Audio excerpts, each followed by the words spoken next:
Software, a tool that has become indispensable in many professions today. Let's take video editing as an example. Originally, it was a job that required years of experience. Even when it transitioned from manual to digital, video editing was initially reserved for experts. Nowadays, anyone who wants to can at least learn the basic techniques of video editing over a weekend. The application software available today makes the whole process much more accessible and allows even amateurs to achieve impressive results.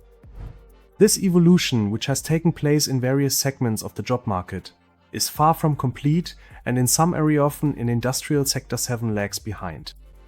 Quality control, which is standard in many productions, is no exception.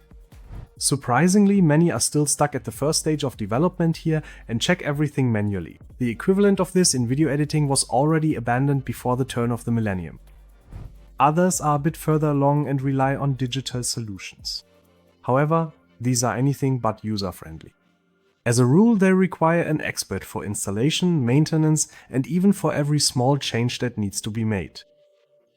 A user-friendly software can save a lot of resources here. For example, we use the same software for our various products, including our different hardware for worker guidance, AOI, or robot guidance. This essentially represents the counterpart to today's video editing technology because anyone can learn to use it independently in a short time and, in this case, create their own inspection programs.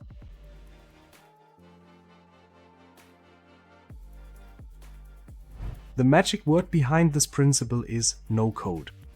This means we have software with an easy-to-use interface that anyone can use without any programming skills or knowledge. This way, programs for a wide variety of use cases can be created using a modular building block approach.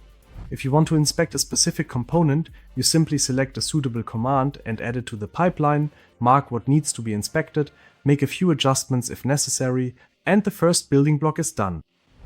In this way, you can create programs step by step to inspect entire groups of components. And if something ever needs to be changed, for example, because a new component is introduced, you can handle it yourself and don't have to rely on any service providers, programmers, or anyone else. You simply update that one building block and the program can continue running immediately. Another important step is the integration of AI. A topic we've already discussed frequently at this point. How this fits into our software and what else is involved, we'll take a look at in the next video.